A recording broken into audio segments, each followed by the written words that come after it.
Assalamualaikum warahmatullahi wabarakatuh. Yang terhormat Pak Firdaus Hadi dan Bu Nuraini Marta selaku dosen pengampu mata kuliah Sejarah Dunia Kontemporer. Di sini saya Abim Shalendra ya dengan NIM 140362137 ingin mengutarakan jawaban saya atas soal-soal UTS dari Sejarah Dunia Kontemporer yang telah diberikan. Soal pertama itu sendiri adalah mengapa terjadi perang proksi dan bagaimana perang proksi menjadi sarana efektif dalam perebutan pengaruh selama masa Perang Dingin. Nah, terjadinya perang proksi ya atau proxy war itu sendiri kan dikarenakan adanya persaingan gitu di antara dua negara yang biasanya itu dilakukan oleh negara adidaya. Nah, untuk meraih suatu hasil yang diinginkan. Nah, namun persaingan tersebut ini tuh dilakukan di negara ketiga gitu sebagai pihak pengganti sehingga kedua negara tersebut ini tidak harus mengalami konfrontasi secara langsung gitu. Nah, alasan ini tuh sejalan ya dengan pengertian dari perang proksi itu sendiri yang dikemukakan oleh Karl Deutsch yang menyatakan gitu bahwa perang proksi ini merupakan konflik antara dua negara tetapi peperangannya ini tuh dijalankan di tanah negara ketiga gitu dan menciptakan perang tersebut itu seolah-olah adalah konflik internal lah di negara yang dijadikan arena perang oleh kedua negara tersebut. Nah, melihat perang proksi yang dilakukan oleh Amerika Serikat ya dan Uni Soviet semasa Perang Dingin ini, perang proksi itu dilatar belakangi oleh kepentingan persaingan ideologi, terus ada juga kepentingan geopolitik serta eh, kontrol akan sumber daya alam gitu yang terdapat di negara dunia ketiga itu. Lalu perang proksi ini itu menjadi sarana efektif ya dalam perebutan pengaruh selama masa Perang Dingin ini dikarenakan kedua negara adidaya itu dalam pelaksanaan perang di negara ketiga ini itu menggunakan sumber daya alam, terus manusia dan wilayah di negara ketiga tersebut gitu. Alhasil biaya yang ditanggung oleh Amerika Serikat gitu dan Uni Soviet selama melakukan perang proksi ini itu menjadi lebih murah gitu ketimbang perang konvensional yang mereka lakukan gitu ketika pada masa Perang Dunia Satu maupun Perang Dunia Kedua. Dan tidak hanya biaya yang murah ya, perang proksi ini juga mengurangi resiko gitu pada kehancuran yang fatal gitu bagi kedua negara tersebut yaitu Amerika Serikat dan Uni Soviet karena tidak melakukan konfrontasi secara langsung. Dan menurut Eisenhower gitu yang merupakan mantan presiden Amerika Serikat gitu, dia menganggap bahwa perang proksi ini tuh sebagai the cheapest insurance in the world gitu. Lalu pertanyaan nomor 2 yaitu mengapa Vietnam dan Korea ini menjadi titik penting ya di Asia dalam Perang Dingin. Nah, menurut saya pentingnya kawasan Vietnam dan Korea di Asia dalam Perang Dingin itu nggak terlepas dari dengan munculnya konsep teori domino gitu, di mana dalam konsep teori domino ini merupakan sebuah interrelasi strategis yang bersifat ideologis gitu, yang bertesis bahwa jatuhnya suatu negara ke dalam jurang komunisme ini akan menciptakan sebuah spillover gitu yang merambat ke negara-negara di sekitarnya. Nah, teori domino inilah yang dijadikan oleh Amerika Serikat gitu sebagai dasar politik pembendungan yang tidak hanya dilakukannya di Asia, melainkan di juga berbagai wilayah dunia ketiga lainnya. Nah, dengan demikian pada masa Perang Dingin ini Amerika Serikat tuh akhirnya berupaya keras gitu untuk melakukan intervensi gitu terhadap negara Vietnam dan juga Korea gitu dalam rangka membendung efek domino komunisme ini tersebut.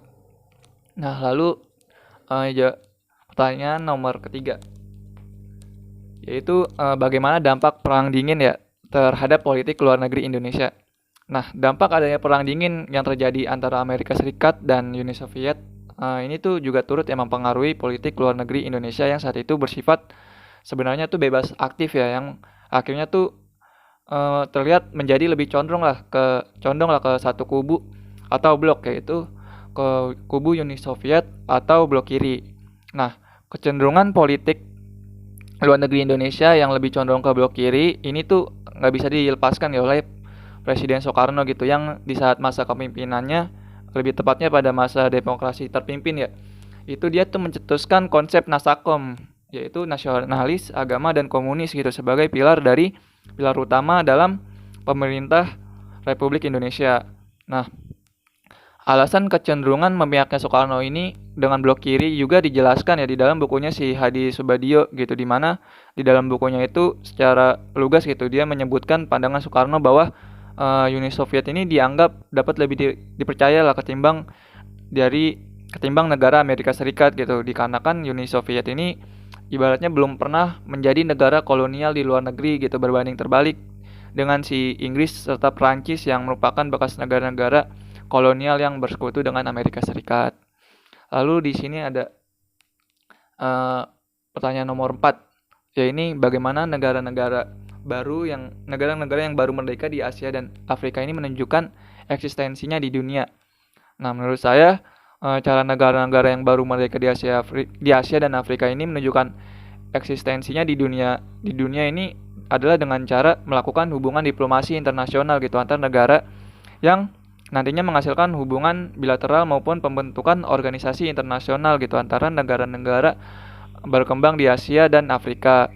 Nah, salah satu contohnya itu adalah dengan adanya konferensi Asia Afrika ya yang terjadi pada tahun 1955 di Indonesia, diselenggarakan di Indonesia gitu. Yang konferensi ini tuh terbentuk oleh gabungan antara negara-negara berkembang gitu di Asia dan Afrika untuk menentang kaum imperialis. Nah, adapun menurut si Sartono Kartodirjo ya, dengan diselenggarakannya konferensi Asia Afrika ini berpengaruh positif terhadap naiknya citra Indonesia gitu, dan merupakan bukti guna membentuk opini publik di mata dunia internasional teruntuk bangsa Asia dan Afrika yang mendambakan kemerdekaan dan perdamaian. Lalu di sini saya akan menjelaskan pertanyaan terakhir, yakni jelaskan tujuan dari dibentuknya organisasi-organisasi regional di Asia dan Afrika serta perbedaannya dengan tujuan organisasi regional di Eropa. Nah, menurut saya ini pada umumnya tujuan terbentuknya organisasi-organisasi regional di Asia dan Afrika pada masa Perang Dingin ini adalah untuk menggalang persatuan gitu di antara mantan-mantan negara jajahan tersebut ya, yang Asia dan Afrika ini dalam upaya mencegah terjadinya kembali praktik kolonialisme dan imperialisme di negara-negara mereka gitu, dan juga mencegah gitu dampak adanya polarisasi blok barat dan blok timur di kawasan mereka yang terjadi semasa perang dingin gitu. Terus contoh organisasi regional di Asia dan Afrika yang terbentuk pada masa perang dingin itu ada Gerakan Non-Blok atau GNB, dan juga Organisasi Kesatuan Afrika atau Organization of Africa Unity gitu, atau bisa disingkat OAU. Terus juga berbeda dengan terbentuknya organisasi regional di Asia dan Afrika.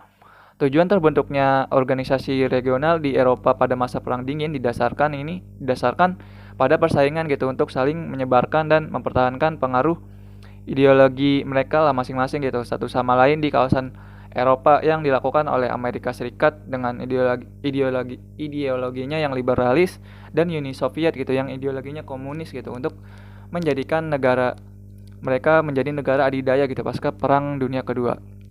Lalu contoh organisasinya yang seperti kita ketahui adalah yakni terbentuknya NATO ya, atau North Atlantic Treaty Organization, dan yang dipimpin oleh Amerika Serikat. Terus juga ada saingannya organisasi NATO ini, saingannya adalah organisasi Pakta Warsawa gitu yang dipimpin oleh Uni Soviet gitu.